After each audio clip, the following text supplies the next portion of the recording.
நம்ம தமிழ்நாட்டுக்குன்னு மிகப்பெரிய பாரம்பரியமும் வரலாறும் இருக்கு.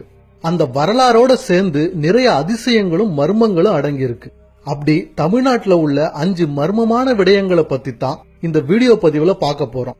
முதல்ல நம்ம பார்க்க போறது தஞ்சை பெரிய கோவில்ல உள்ள சில அதிசயமான சிலைகளை பத்தி தான். 1000 வருடங்கள் பழமையான தஞ்சை பெரிய கோவில் கோபுரத்துல பல கடவுள்களோட சிலைகளும் முனிவர்களோட சிலைகளும் இருக்கிறத நம்மளால பார்க்க முடியுது. ஆனா இந்த சிலைகளுக்கு நடுவுல சில வெளிநாட்டு மனிதர்களோட சிலைகளும் இருக்கிறது ஏன்னு நமக்கு புரியல. பிரான்ஸ் நாட்டு ராஜாவான ராபர்ட் என்பவருடைய உருவத்திற்கு ஒத்து போற மாதிரி ஒரு சிலை இங்க இருக்கு. அது மட்டும் இல்லாம சைனாவை சேர்ந்த ஒரு மனிதரோட சிலையையும் இங்க பார்க்க முடியுது. 1500ஆம் ஆண்டு வரைக்கும் உலக நாடுகளுக்கு இடையே எந்த தொடர்பும் இல்ல அப்படின்னு அறிவியல் ஆராய்ச்சியாளர்கள் சொல்றாங்க. இந்திய மண்ணில கால் வச்ச முதல் ஐரோப்பியர் வாஸ்கோடகாமா தான் அப்படின்னு வரலாறு சொல்லுது. ஆனா வாஸ்கோடகாமா இங்க வர்றதுக்கு 500 ஆண்டுகளுக்கு முன்னாடியே இந்த கோவிலை கட்டி முடிச்சிட்டாங்க அப்படிங்கிறது தான் உண்மை. அப்படின்னா வாஸ்கோடகாமா இந்தியாவை கண்டுபிடிக்கிறதுக்கு முன்னாடியே ராஜராஜ சோழர் மற்ற நாடுகளோடலாம் தொடர்புல இருந்திருப்பாரோ அப்படின்னு சிந்திக்க தோணுது. சரி, அப்படி இருந்திருந்தா அவங்களுக்கு இடையே வர்த்தக ரீதியா எந்த மாதிரியான உறவு இருந்திருக்கும், அவங்க எல்லாம் எப்படி சந்திச்சுக்கிட்டாங்க, எந்த மொழியில அவங்க தங்களோட கருத்தை பரிமாறிக்கிட்டாங்க அப்படிங்கறதெல்லாம் இன்னும் மர்மமா தான் இருக்கு. அடுத்து நம்ம பார்க்க போறது மகாபலிபுரத்துல இருக்க வான் இறைக்கல்ல பத்தி தான். இத கிருஷ்ணன் வெண்ணெய் உருண்டை அப்படின்னும் பீமன் பாறை அப்படின்னும் சொல்றாங்க.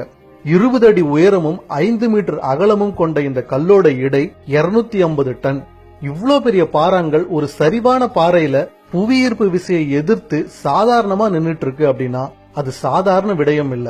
இந்த கல் கீழே விழுந்தா அது பெரிய ஆபத்தை விளைவிக்கும் அப்படிங்கறதால 1908ஆம் ஆண்டு 4 யானைகளை வச்சு இந்த கல்லை இழுக்க அப்போதைய மெட்ராஸ் கவர்னர் உத்தரவிட்டிருக்காரு.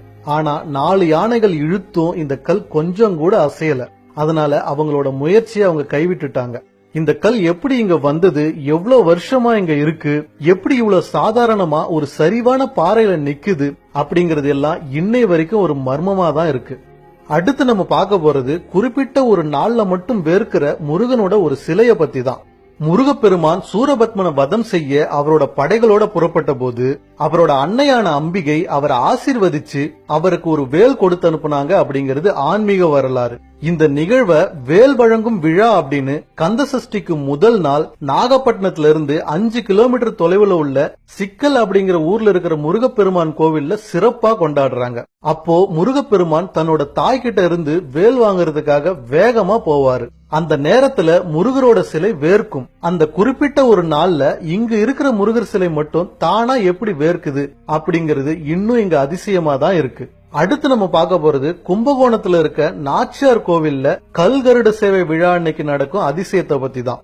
அந்த கோவில்ல ஒரு கல் கருடன் சிலை இருக்கு. அந்த சிலையோட மொத்த வெயிட் சுமார் 4 டன் இருக்கும். மார்கழி மற்றும் பங்குனி மாதங்கள்ல இங்க கருட சேவை விழா நடைபெறும். அப்போ இங்க இருக்க கருட சிலைய தூக்கி வலம் வருவாங்க. அப்படி வலம் வரும்போது இந்த சிலையோட வெயிட் தானா அதிகரிச்சுக்கிட்டே போகும். 4 டன் எடையுள்ள இந்த சிலைய சன்னதியிலிருந்து வெறும் 4 பேர் தூக்குவாங்க. பிறகு பிரகாரத்தை சுத்தி வரும்போது வெயிட் அதிகரிக்கும். அதனால 8 பேர் தூக்குவாங்க. கொஞ்சம் தூரத்துக்கு அப்புறம் 8 16 ஆகும். சிலை வெளியே வரும்போது 32 பேர் தூக்குவாங்க. வெளியே வந்ததும் 64 பேர் தூக்குவாங்க. இப்படி தூரம் கடக்க கடக்க சிலையோட வெயிட் தானா அதிகரிச்சுக்கிட்டே போற அதிசயம் இந்த கோவில்ல நடக்குது. அதே பெருமாள் சிலை சன்னதிக்கு திரும்ப வரும்போது அந்த சிலையோட வெயிட் எந்த ரேஞ்சில அதிகரிச்சதோ அதே ரேஞ்சில கொஞ்சம் கொஞ்சமா குறைஞ்சுகிட்டே வரும். கடைசியா சிலைய சன்னதியில திரும்ப வைக்கும் போது 4 பேர் தூக்குற அளவுக்கு தான் வெயிட் இருக்கும். அது இந்த கோவிலோட மிகப்பெரிய அதிசயம். இந்த அதிசயம் எப்படி நிகழுது அப்படிங்கிறது இன்னும் புரியாத புதிராதான் இருக்கு. அடுத்து நம்ம பார்க்க போறது ராமசேது பாலத்தை பத்தின ஒரு அதிசயம் தான். அகழ்வாராய்ச்சியாளர்கள் என்ன சொல்றாங்க அப்படின்னா இந்த பாலம் கட்டி முடிக்கப்பட்டு ஏறத்தாழ 17 லட்சம் ஆண்டுகளுக்கு மேல இருக்கலாம் அப்படிங்கிறாங்க. புராண கதைகளின்படி இந்த பாலம் அனுமன் மற்றும் அவருடைய வானர படையின் துணையினால வெறும் 5 நாட்கள்ல கட்டி முடிக்கப்பட்டது அப்படின்னும், இந்த பாலத்தை அமைக்கிறதுக்காக பல ஆயிரம் கற்கள்ல ராமனோட பெயரை பதிச்சு அதை கடல்ல தூக்கி போட்டப்போ ராமனோட அருளால அந்த கற்கள் மிதந்தது அப்படின்னு ராமாயணத்துல சொல்லியிருக்காங்க. ஆனா இதுக்கான சயின்டிபிக் ப்ரூஃப் எதுவும் இல்லாததால இது ஒரு கற்பனை கதை அப்படின்னு சொல்லிட்டாங்க. ஆனா இப்ப இங்க நடக்கிற அதிசயம் என்னன்னா, ராமாயணத்துல சொல்லி இருக்க மாதிரியே இந்த கடல் பகுதியில நிறைய சின்ன சின்ன பாறாங்கற்கள் மிதந்துட்டு இருக்கு. அங்க இருக்க கற்கள் மட்டும் எப்படி தண்ணியில மிதக்குது அப்படின்னு யாராலையும் சொல்ல முடியல. அது ஒரு புரியாத புதிராவே தான் இன்னும் இருக்கு. என்ன நேயர்களே, இன்னைக்கு சூப்பரான 5 மர்மமான விடயத்தை பத்தி தெரிஞ்சுக்கிட்டீங்களா? இது போன்ற மேலும் சுவாரஸ்யமான விடயங்களை தெரிஞ்சுக்க பயாஸ்கோப் சேனலை சப்ஸ்கிரைப் செய்யுங்க. நன்றி, வணக்கம்.